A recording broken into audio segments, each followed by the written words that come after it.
Mayfield Friday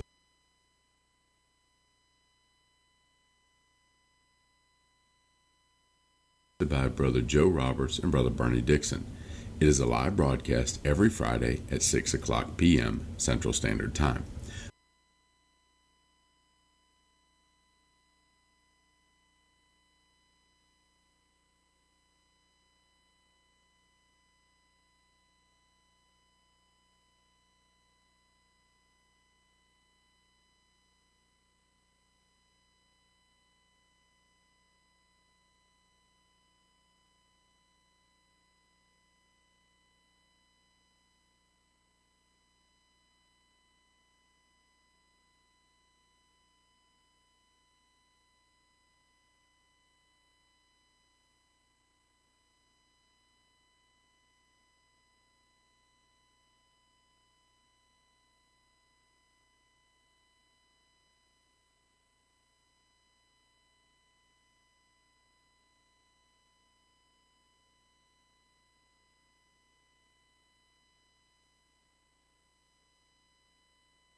We invite you to stay tuned for the live broadcast of the Sunday evening Bible study of the Mayfield Drive Baptist Church, located at 271 Mayfield Drive, Smyrna, Tennessee. We will now join the service.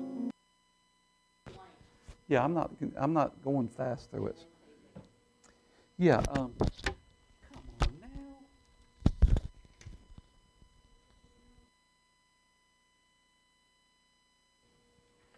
Good evening. Good to be here this evening. We are going to just go back just one blank, and you should find this on page number. Yours should be page number 8, which is how the devil attempts to counterfeit God. we have to be aware. I'm going to say this very carefully. We've got to be aware that Satan does work in God's people. He will never possess God's people, but he will oppress God's people. I was reading a book, and I don't know if Brother Joe is familiar with. It was from Dr. Albert Garner. Said, "I saw the King." What I'm going to tell you is we are falling very quickly behind the churches like in England. Some of the churches in England that used to run thousands are now museums. One thing in the background, and which is interesting, is this. He said, and this was in 1962. But he said with these churches, especially in England, he said, "My impression of the sincere separatist Baptist brethren of England and Ireland was that they were seeking to hold the line of doctrinal soundness and moral uprightness, but in so doing, they almost completely lost the fervency of the concern for the lost and for the cause of evangelism." He said, "In their message and testimonies that I heard, I sense an academic formality of artificial and superficial messages. Would God that some person might rise like a flame for God among the strict Baptist churches of Great Britain and stir them up to soul winning and aggressive witnessing. Some 400 churches of this fellowship seem to be almost doctrinally identical with our Associated Baptists in the USA." What happened was Dr. Garner had gone over not only to the Bible lands and places, but he was meeting with religious leaders.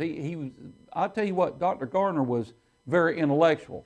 But with that being said, he also said this. He said, "We attended an early prayer service and heard Dr. John Pickard preach on Exodus 6:2. He spoke of the crisis and comfort and the cooperation Moses found in leading Israel from Egypt. Some 250 only were in attendance at this conservative historical Baptist church, whereas it was once packed with 15,000 people."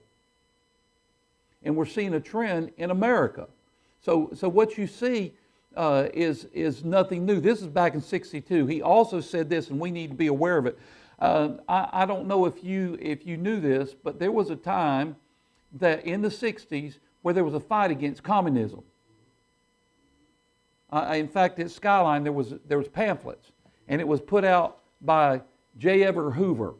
There was a lot of movie stars that they blacklisted because they had communist tendency. Now that's becoming the accepted thing in America. Now listen to what he said right here. He heard this.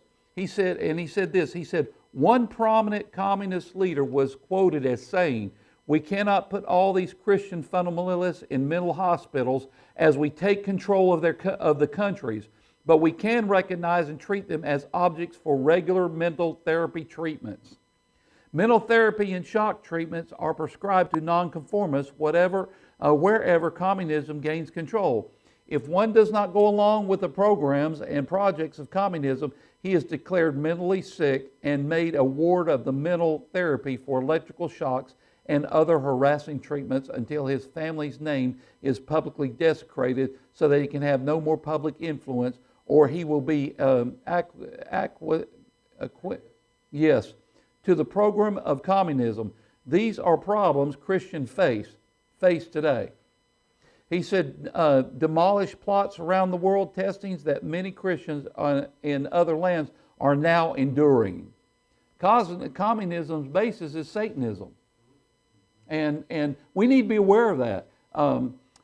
I think that we are seeing the working of Satan in the area of what I would say is the area of what used to be good fundamental Baptist churches.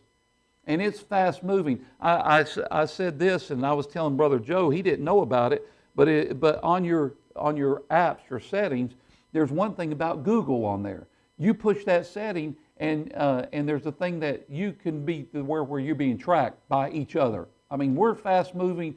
I think we said something like this, Brother Joe, to the area that this is almost moving to the place to where during the tribulation, the mark people are going to be watching each other. We're fast moving there, and Satan's convincing people. So before he gets to that spot, he's got to get people, get them deceived in believing whatever is good it's really bad. Let's look at you should be on page number 8, and we're dealing with the area of how he counterfeits himself as bringing the truth, or he'll use his ministers as bringing the truth, when in fact there's the aspect of covering up what really truth is. Yeah, I hope you understand what I'm saying. His idea is to cover up truth with a little bit of a lie. If you mix truth with a little bit of a lie, you don't have truth anymore. And you see it in the aspect of what's being told about what the area of who Jesus Christ is. There are well-intentioned or well-meaning preachers who have no clue about the area of Lord's Supper. Now, I'm going to say this, and some of them believe that Judas Iscariot partook of the Lord's Supper. Now, the Lord's Supper, by the way, Judas Iscariot was never saved. You get that? And they say, well, he dipped the sop. See, the sop wasn't the same thing as the Lord's Supper. So they'll read one little passage, and they'll get it, and so that brings you to a dilemma, to the place. If they believe Judas Iscariot took the Lord's Supper, then they've got to accept anybody take the Lord's Supper. And Paul made this thing that there are times when a church should never take the Lord's Supper. One of them is the churches they can't get along, and how that happens is how Satan begins to move and twist, and he'll use well-intentioned people to destroy a church. So we need to be aware of this, that on page number 8, you should be down to the place where it says, how the devil attempts to counterfeit the true God. Is everybody there?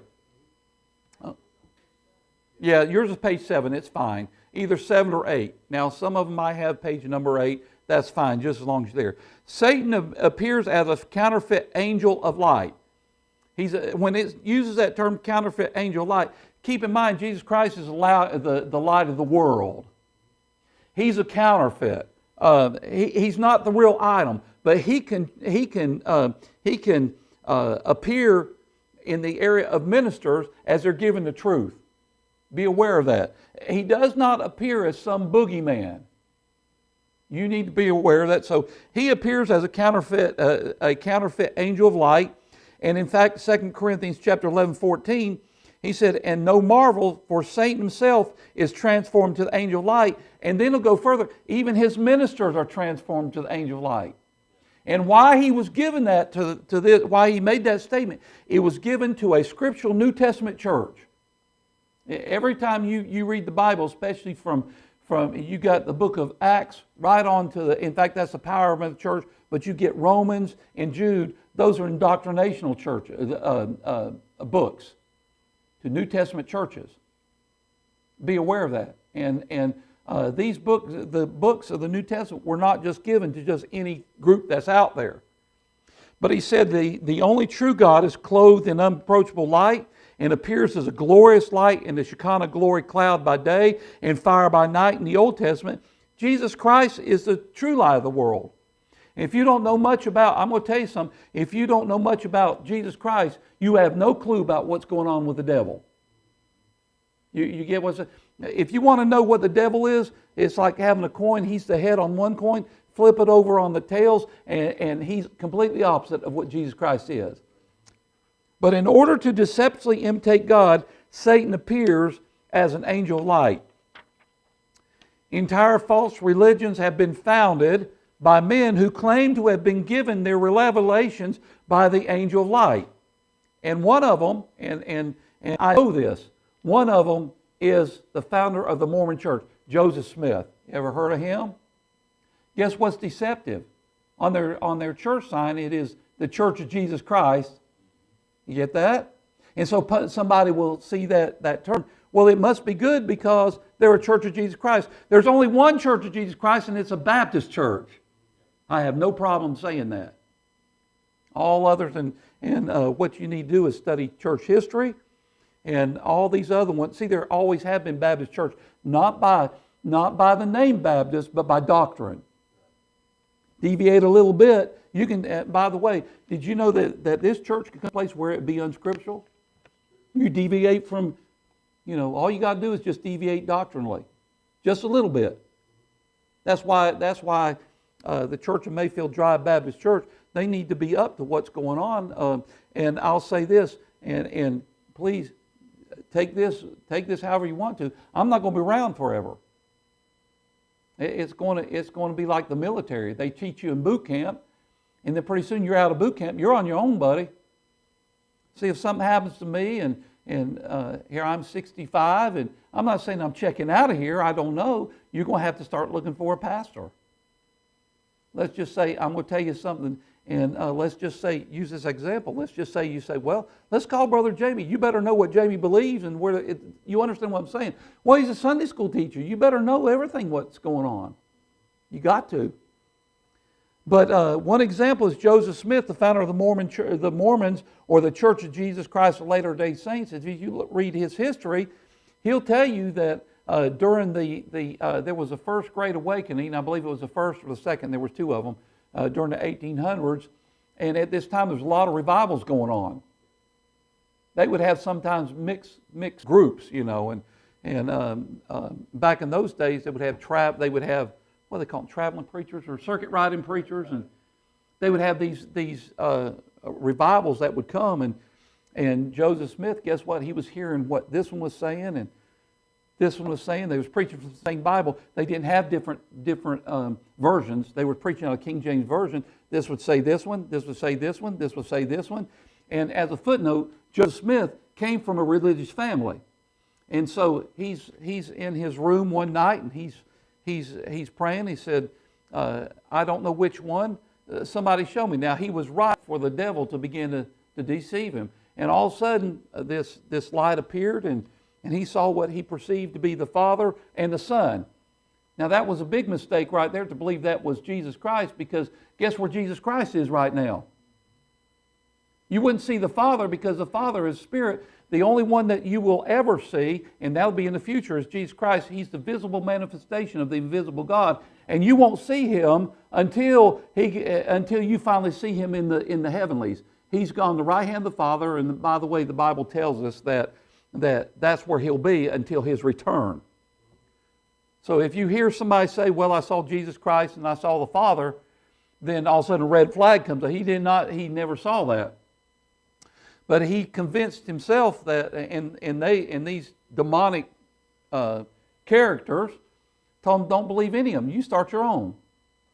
You understand where I'm going with this? And that happens to a lot of churches. Somebody will slip things in. But we need to be aware of this, that Satan's most dangerous, and that's the next thing, the most dangerous disguise is always his appearance, not as evil, but as good. Few will embrace evil. If they think it's something bad, they won't, it's like if they think that there's a monster in the dark bedroom, they won't go in there. You understand what I'm saying? How many of you did this when you was a kid? You wouldn't let your hand drop off the side of the bed at night. Y'all, you know that? You know what I'm talking about? I didn't, because I didn't want something to grab me. That was my imagination. I didn't like going into a dark room. And I'll give you a footnote. I don't like going into a dark church. My imagination goes, you don't know what's in there. And I know it's nothing can hurt me. But if we think something is dangerous, for the most part, we don't go to that. So what the devil does, he does not appear like something that's going to hurt you. So his disguise is always the area that's not evil, but it must be twisted. The danger has to be twisted into appearing as good. And here's an example. The murderous act of abortion. Now, on our side, we know that's murder. Everybody understands that. But if you put yourself in the place of the woman that believes abortion is the right thing, she hears that because into the sense that the baby is inconvenience. So they begin to twist it, not as a human being, but as a what?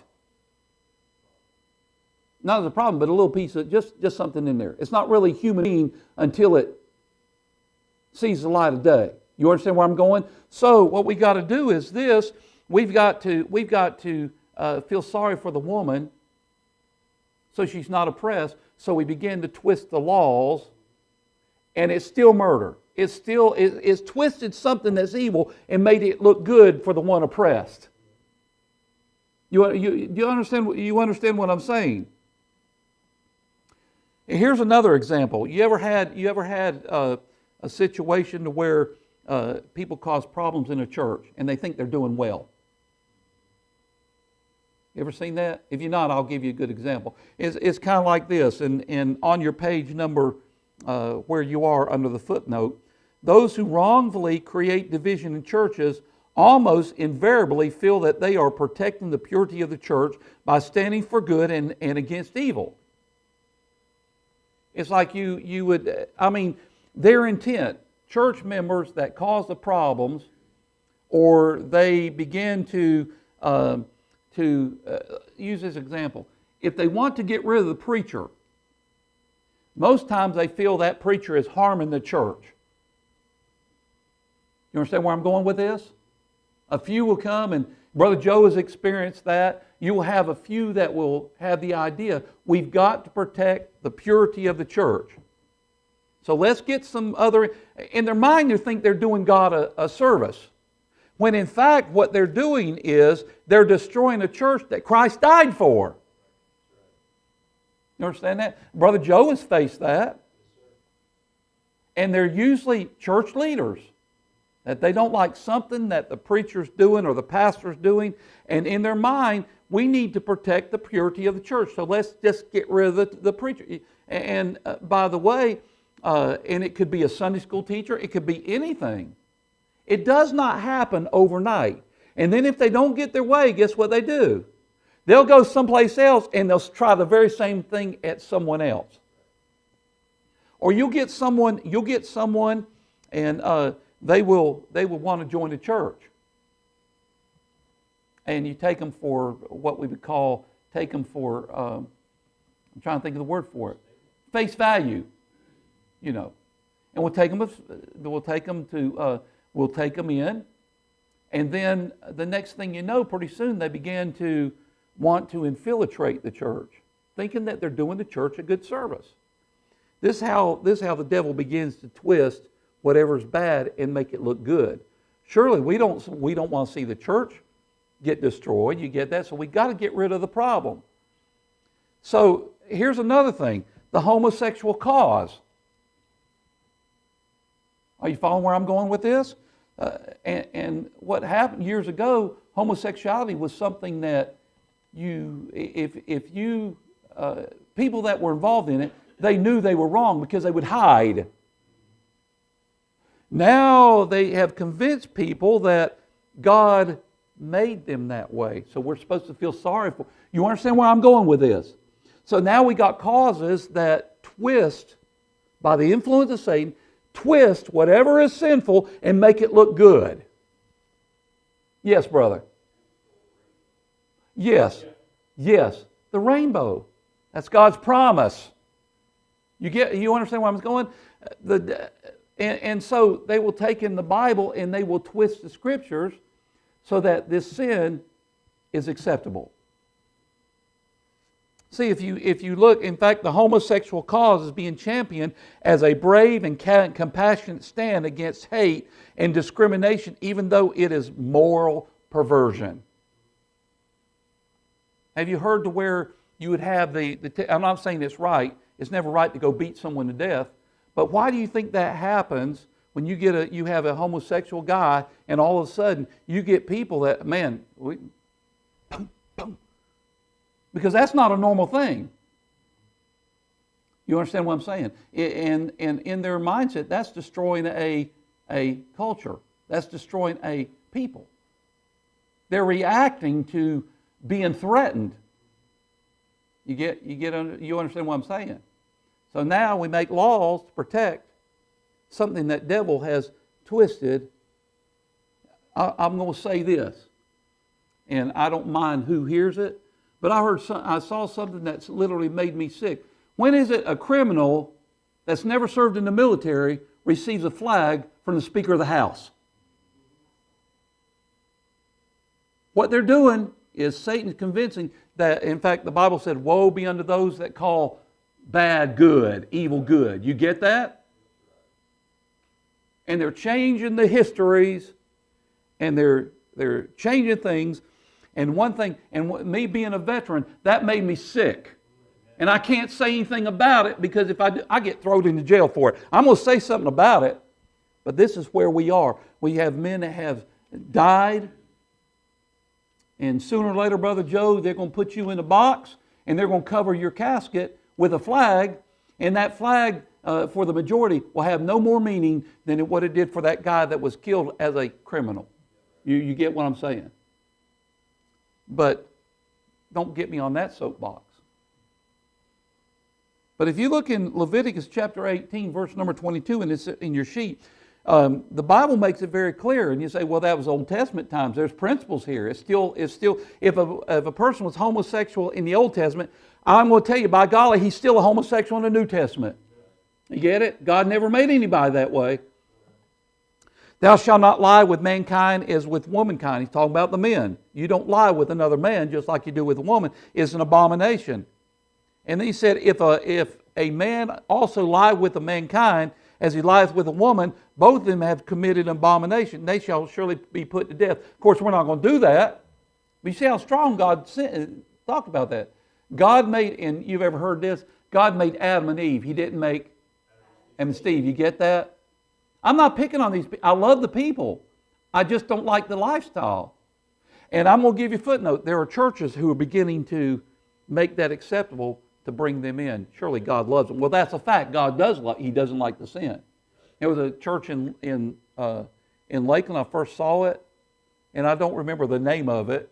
But it was they had a rainbow thing. It was painted like a rainbow or something on it, and that was a quote unquote. I'm going to put this, and it's not, but in their mind they're making it put that was a Christian church. Christianity doesn't have the same meaning it has. If you have some kind of idea about Christ, that makes you a Christian in their minds. But in the book of Romans chapter 1, verse number 27, and likewise also, and by the way, if a country wants to live like that, if believers want to live like that, guess what God will, and by the way, you may say, well, a Christian can never do that. I'm going to tell you something. A person that accepts Christ as Savior, he can get so deviant that all of a sudden God will turn him over. Now you be aware of that. I'm not making this up. I'm going to give it to you like this. And you don't have to raise your hand. I will, but have you ever done something you knew was wrong? Yeah, I have. Why did you do that? It's because you have a free will to do what's right or wrong. And a person can get to the place to where he can live a lifestyle, start to accept the lifestyle, and pretty soon practice lifestyle, and God will turn him over to that lifestyle, and pretty soon it'll bring disease and death. That's not being, well, surely that person was never saved. Well, hey, I'm just telling you, we better be aware that just as Satan is working, God is working too. Now, look at this right here in Romans chapter 1, verse number 27, 28. Now, I won't back off saying that. I've got a pastor friend of mine. I'm not at liberty to say who it is. I've got a pastor friend of mine, Brother Joe. You may know who it is. You may not. But I've known him for many, many, many years. And his son, in the ABA, way up there in the ABA, his son is homosexual. Wasn't he raised up with it? That has nothing to do with it. You understand what I'm saying?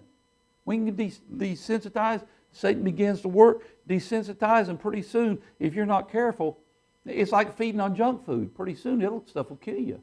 But look at this right here. Verse number 27. By the way, Princess, this is why I haven't got very far.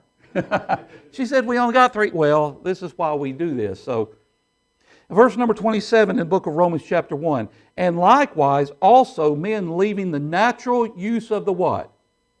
Okay, Anybody with right mind know exactly what he's talking about there. Burned in their lust, one man toward another man. You get it? That's what it is. Men with men working that which is unseemly and receiving in themselves that recompense of their error which was meet. In other words, God will deal with it. Now, by the way, if God's people don't want to deal with it, guess what God will do? He'll let a country go down. I believe that's what we're seeing. What you're seeing, you ain't seen nothing yet. I'm serious. You've not seen nothing yet. I've been seeing the stuff that flat just threw me off. And you say, well, didn't they have the riots of the 60s? It doesn't compare to today. I had a hat on. I'm proud of my heritage. And all it had was make America native again. I wasn't talking about Trump. I wasn't. But guess what color the hat was? It was red. Guess what color the letters were? So all of a sudden, you have this kid, and he looks at it because he hears the rumors. Didn't Trump do this and that and this, whatever? He's hearing that, comes by, and he looks at me, and his middle finger goes up. I had to hold Michael back. Michael goes right up to the car, and he says, what is your problem? And that's the big thing. What is your problem?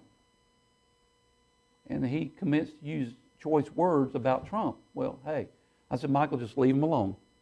Walked into the store, the kid followed him there. Michael said, back off, you don't want any of this.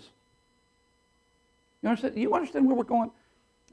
But in this area here, God will turn a country, He will turn them.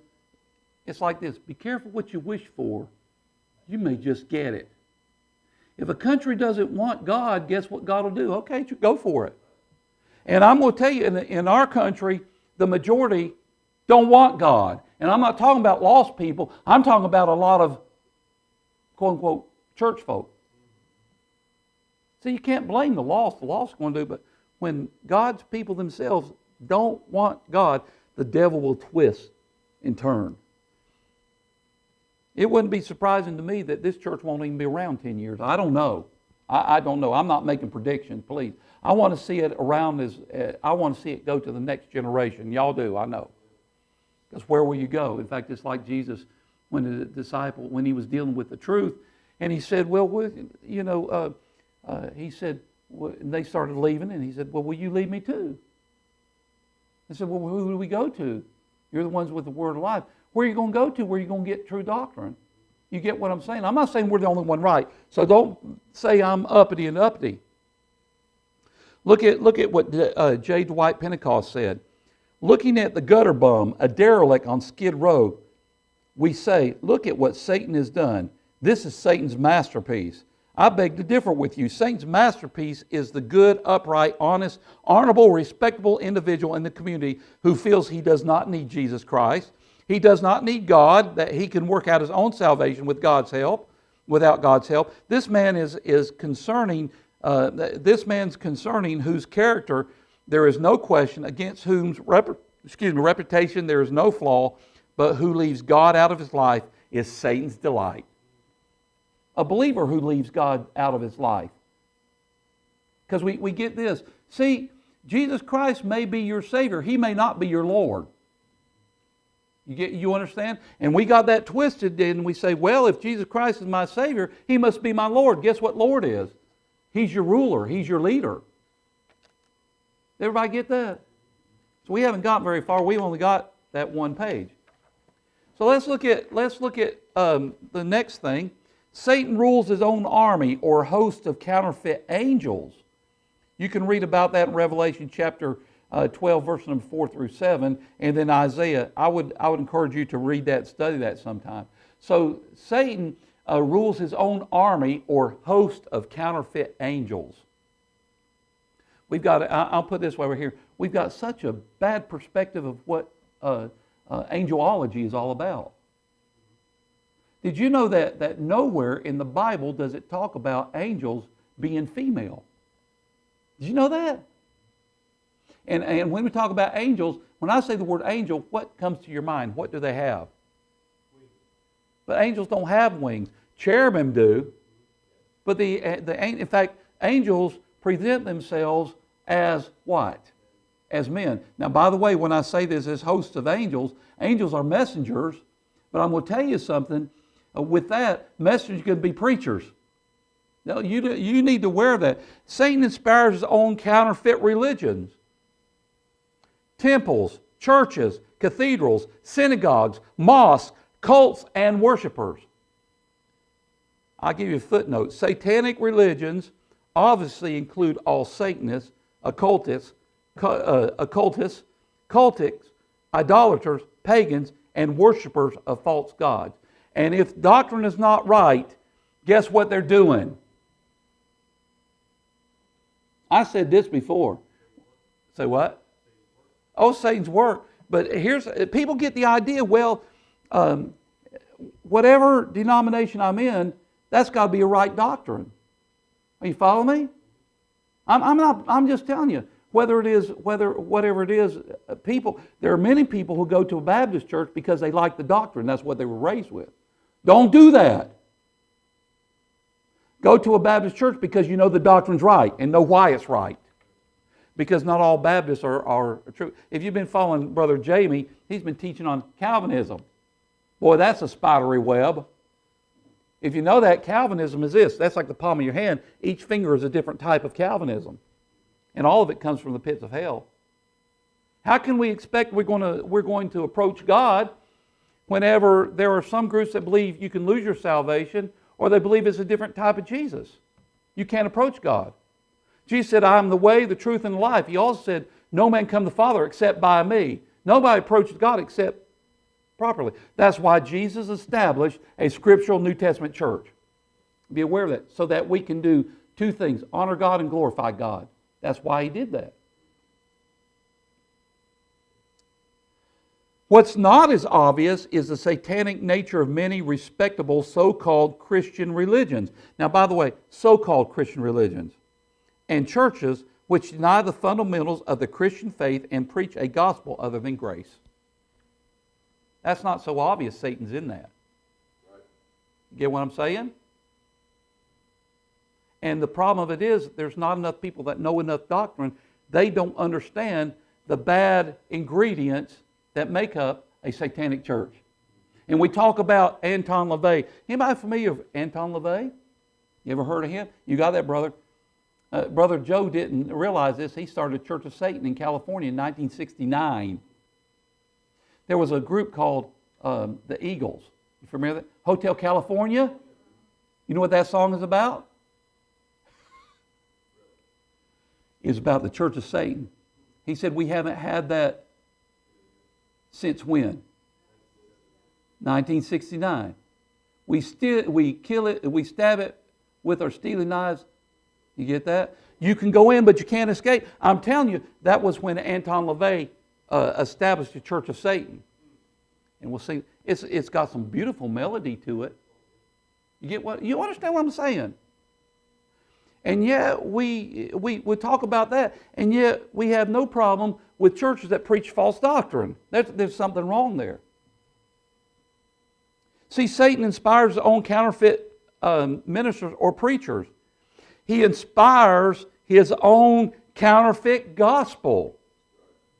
In the book of Galatians chapter 1, and this is interesting, Paul is dealing with this church in Galatia. It had not been established very long. And what was happening was they soon had those of the Jewish persuasion teaching or getting to the group, getting to them to a place to get them to believe that you had to be circumcised to be saved. See, the church of Galatia was a Baptist church not by name but by doctrine. I'm not backing from that. See, the name Baptist didn't come around until years later, and you know the history of the church on that. That was a church that Jesus Christ established, and by Paul, and And he gets this term, he said in verse number 6, I marvel that you're so removed from him that called you to the grace of God unto a... Now, by the way, that's a different type.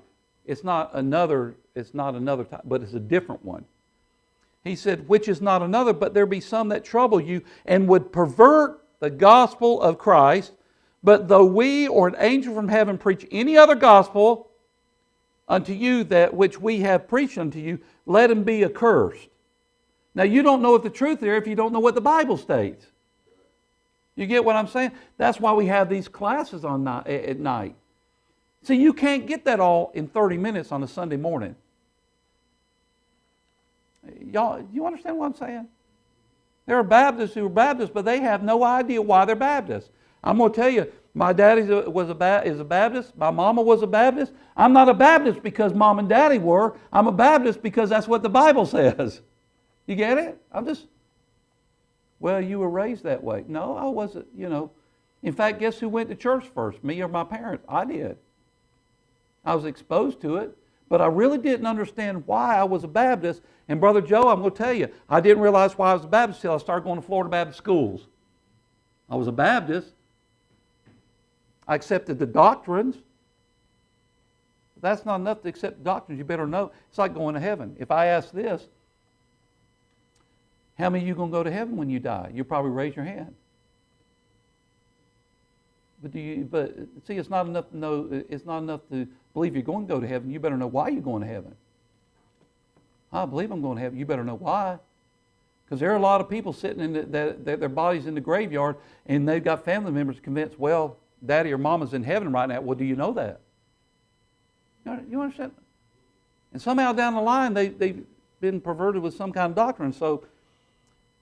But he said this. He said, and as we said before, and so say I now again, if any man preach any other gospel unto you that you have received, let him be accursed. There's another passage that said, let him be anathema, Maranatha. You heard that? It's a strong language. And my theology professor said this, it's in the strongest language that if he preached anything, let him die and go to hell. That's a strong language, brother. That's what... I didn't make that up. And I'm not cursing. I'm just telling you it's let him be accursed. And the strongest part of that language is let him go to hell. But a study of the context of Galatians chapter 1, verse number 6 through 9 indicates the exact nature of the devil's false gospel. It always involves a dependence upon man's good works, rather than God's grace and faith in Christ's shed blood for salvation. A false gospel also includes anything added, that means baptism, to what Jesus Christ did to give us salvation. It doesn't have to be just works. It could be anything added to that. Because on the cross, and you haven't read this, and I should have put it in there. On the cross, when Jesus made 3 final words, it is finished. Guess what it means? That the debt was paid, nothing else was required, and nothing else will be required ever again. It is finished. What was needed for salvation, it was finished. Here's something else. And then people say, well, preacher, can't you go so far as to lose your salvation? No. And if you could, you would contradict what he said right here. See, your salvation is based on what he has done, not by what you do or what you don't do. See, also with this, and we need to be aware of it because it's getting more and more, Satan inspires his own counterfeit miracles. And in Matthew chapter 7, and Brother Joe, you were talking about that one time.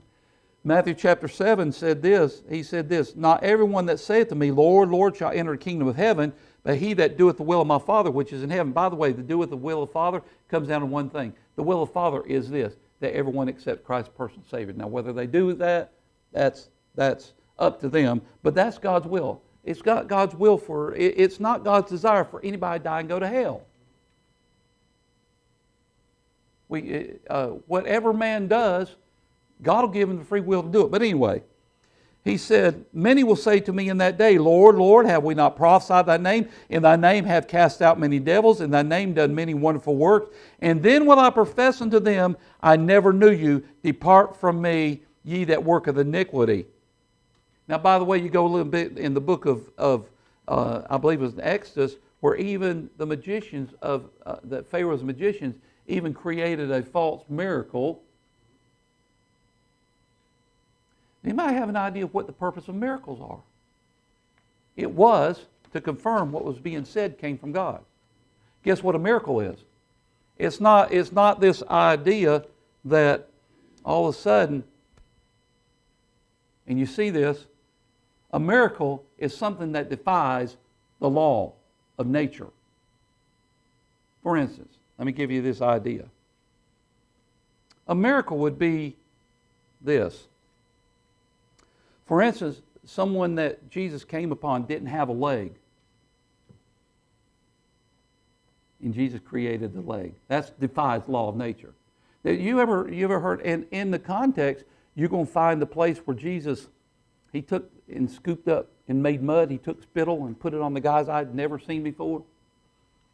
I was listening to Dr. Adams, and he said this, that guy probably didn't have an eye. Yeah, he put that. By the way, guess where? And I said, wait a minute. Guess where man was created from? See how he could take that dust and make eyeballs. That's a miracle.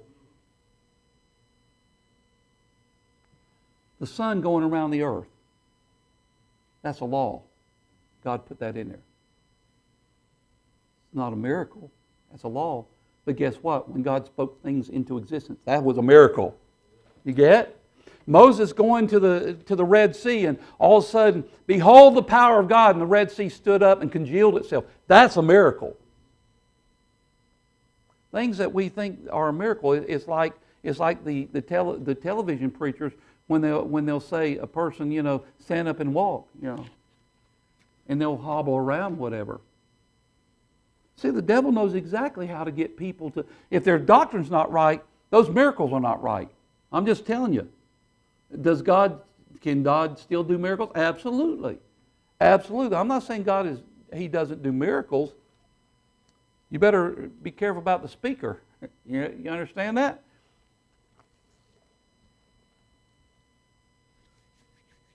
But in Revelation chapter 13, verse number 11 through 15, we may come back to that. I want to encourage you, talking about the beast that comes up from the earth and how he had the power to do miracles. Guess, and by the way, I'm going to give you a footnote. The ability that this beast had, guess where that ability came from? Exactly right. You got that. See, God can use the devil to bring a chastisement on a country and a nation. Yeah, He can. This is the reason why it is so dangerous to base truth. And I'm going to tell you, and you can highlight this. This is why it's so dangerous to base truth upon an experience, even miraculous experience, instead of the Word of God. I have, and I got to find it. You ever heard of the virtual, what do they call it, VRs? Virtual reality. I have one. There's certain things I will not do. It's scary. But all of a sudden your mind will tell you you're right there. I had an experience. You understand what I'm saying? Your mind will tell you things. And by the way, you got to be very careful about basing what's truth by an experience you had. It's like this guy, you'll hear this, and people's made money. I died and went to hell, came back to write about it. You better find out what the Bible says about this. If that guy went to hell, that's not him that came back. And guess why he would? And he'll say, well, God showed me a vision. Listen, if he went to hell, it's not because God showed him a vision. He went to hell because he didn't know Christ as Savior, and that's where he'd be locked up until the great white throne judgment.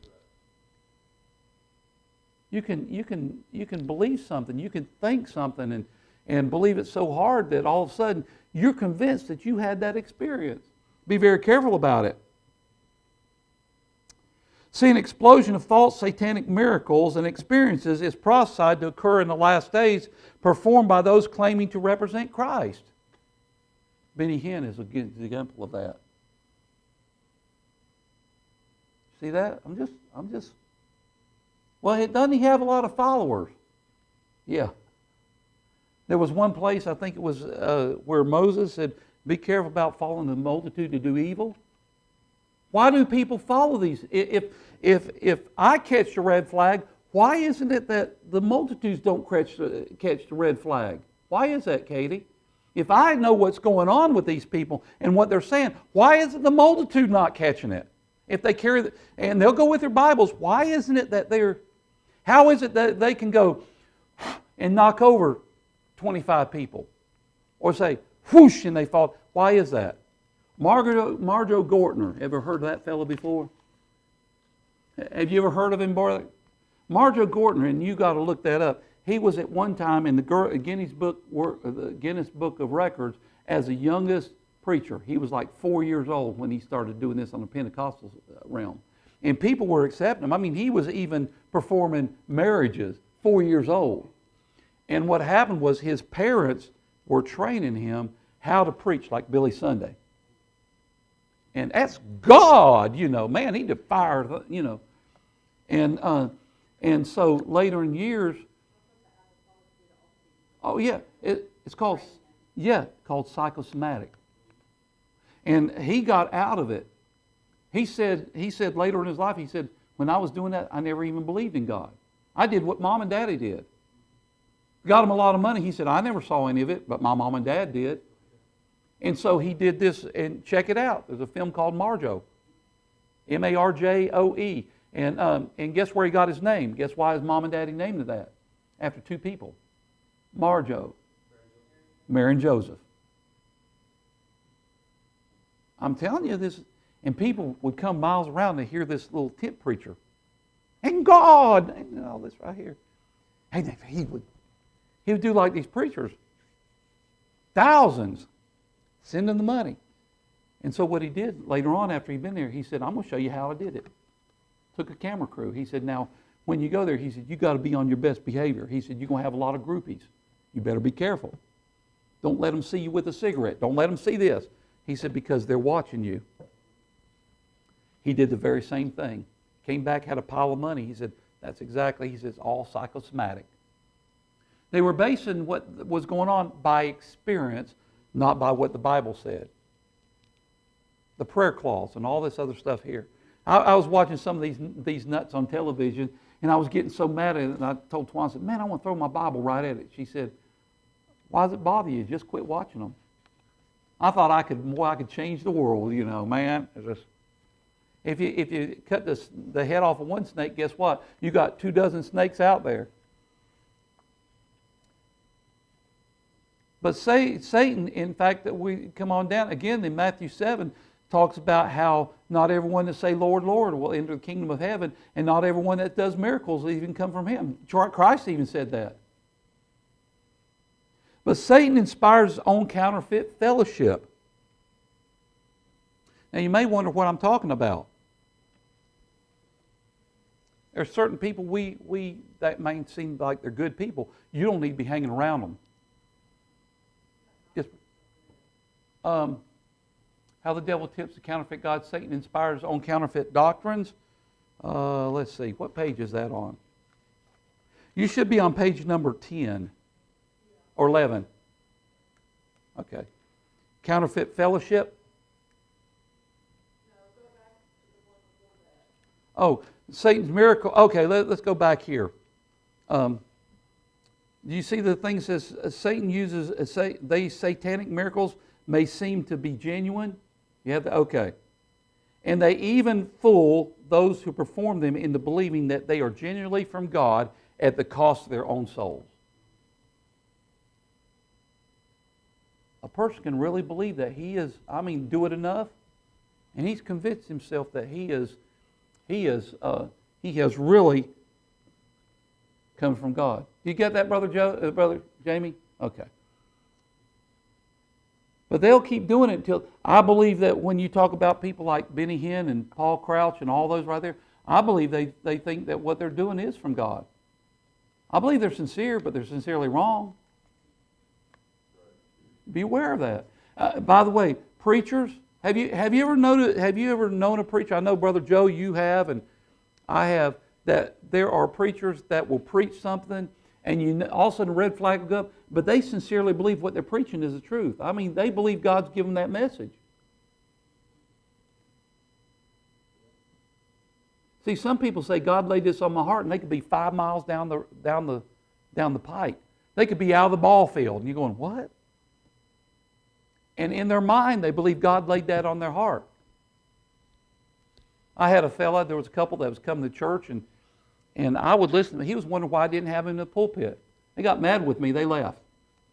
Started their own little church. And it just so happened, he had one of his messages on YouTube, and I'm listening to him going, what? Where did that come from? He was way off in there, and I'm going to tell you something. God never laid that on his heart.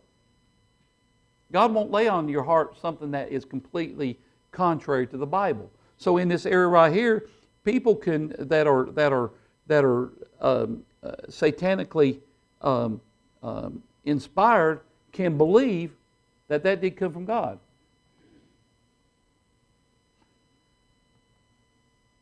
Satan inspires his own counterfeit fellowship. Okay, we're on page number 10. Should be 10 or 11, down at the bottom. Yeah, I know that. Fellowship. You got the fellowship? No? Okay, yeah. Okay. Well, get the one where it says is inspires his own counterfeit fellowship. Try after the next one, brother. See if it. No. Okay, one of this. All right. We'll get through this one. I got. Yes. Okay. So let's go ahead and get this one, the counterfeit fellowship, and then we'll be finished with this down the bottom. Satan inspires on counterfeit fellowship. There are certain groups that you don't need to be around, even religious churches, so-called Christian churches. We used to, and brother, you probably remember this, at one time we stood against pulpit affiliation. Does anybody know what that is? Pulpit affiliation? You know what it is, Tawana? How many doesn't know what pulpit affiliation is? Okay. Pulpit affiliation is this. Let's just say that I have a special speaker come. I may like him, and I want him to preach. But he's completely doctrinally wrong. I have him in the pulpit. Guess what you're going to think? Well, Brother Bernie knows. But what about this? Not only pulpit affiliation, but what about churches of different groups coming together for a big revival? That's another thing. Same thing. When I was a chaplain, I had to get out. Guess what the reason for was? That very same thing. We would be invited to have prayer breakfast. I can't do that. I can't. And with some of the chaplains, they want you to perform communion for somebody that's. You understand what I'm saying? You get that? Yes. Yes, brother. We had a union of churches in Maine. Yeah. In the community, we weren't. Antioch was a part of it. Mm-hmm. They were trying to get. You had Seventh-day Adventists. You had. Yep. Pentecostals, Baptists, Apostolic. Yep. Yeah, they actually pulled themselves out of it. Yeah. They weren't part of it anymore. It's all these different, faiths coming together, and they were, letting preachers preach in their pulpit. Yep. Or praying together, or fellowshipping together. Yeah. In the interest of union, unity of the River Valley. And it's to bring revival to America. Oh, yes. But I'm going to tell you something. With that, when we talk about different coming together, different beliefs, whatever, doctrines, whatever, come together, do you think God, no, He don't. And not only that, but He'll frown on churches that put up with it. Worship of false God is really the worship of Satan and his demons, and demons are the spiritual power behind idols and false fellowships. That was a big thing about it. That's why, I'm going to tell you something. Did you know that's why within even the ABA, that's why we've been blackballed by a lot of them. You get that?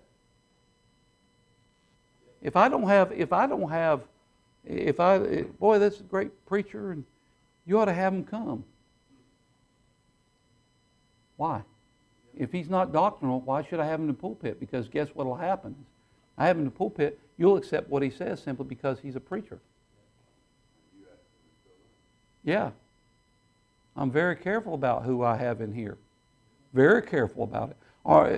Even the ones that come in the pulpit, does that mean that they're going to be perfect? No.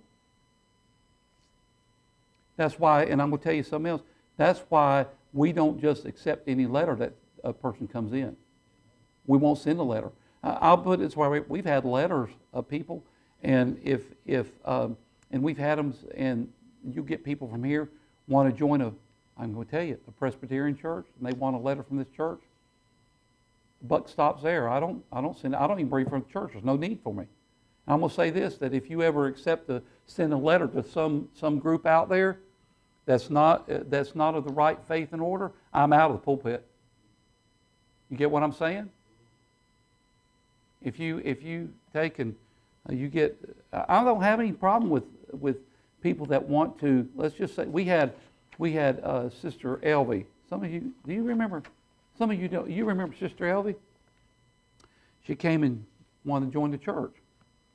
Susan, you may wonder why it took her so long to join. One reason, she wanted to be sure that she was a black lady that used to live back here. She came for a while, and she had grandkids. And number one reason was this: it took her so long. She wanted to be sure we were accepting of the black, I said, oh yeah.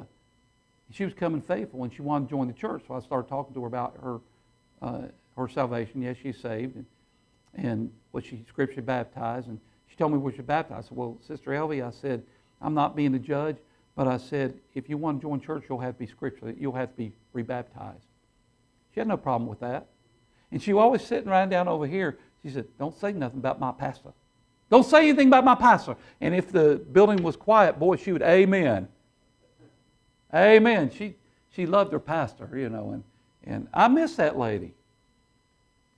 But the thing of it is we've had people that would want to come here. We had one lady that was the daughter of Sister Eleanor Conrad. She wanted to join the church, but she wouldn't get baptized. I said, you're welcome to attend, but I said, and you're limited. You won't be able to do business meeting and all. And she couldn't understand why we wouldn't baptize her. Well, because number one, if she had been baptized, it wouldn't been scriptural, but I don't think she'd ever been. It wouldn't question her salvation.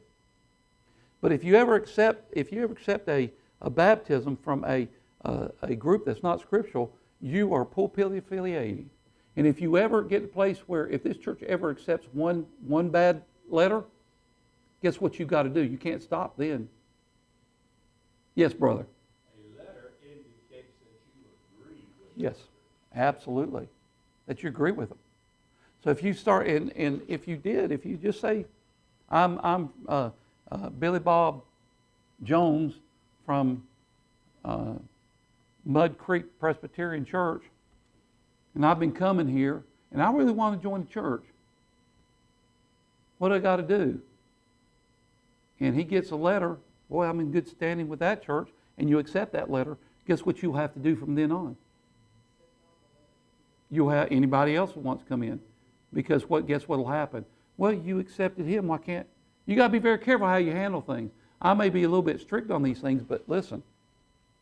We ever get? I got to share this with you, and I'm closing. I had a couple of guys. I don't know if you were here, Susan, but we had a couple Mormons come in, sitting on the back.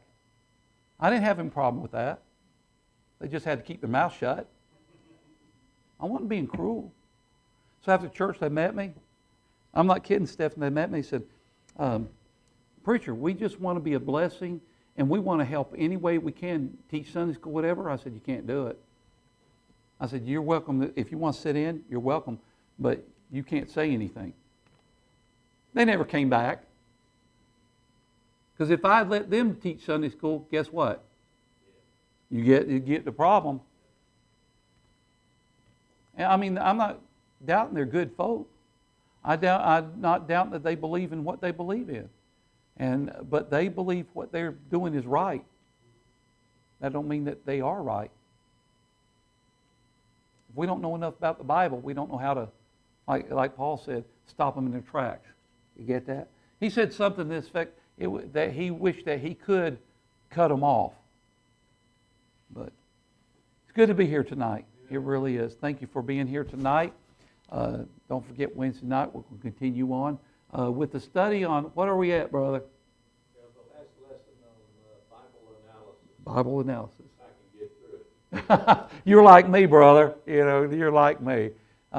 You'll enjoy it. You'll enjoy it. See, the thing about it is you're condensing in that a little time that it took us a whole semester. So I'm serious. He's giving you the capsule summary. I guess that's what it is. So, but you'll learn a lot. Good to be here. I hope y'all had a good Father's Day, and I'll say this, and happy man day to you, Brother Chris. You may not be a father, but I'll tell you, you're important, brother. You're important. There you go. Hey, and it's good. So, I didn't celebrate Juneteenth either. I didn't celebrate that. I did my business, and I didn't even know what it was all about.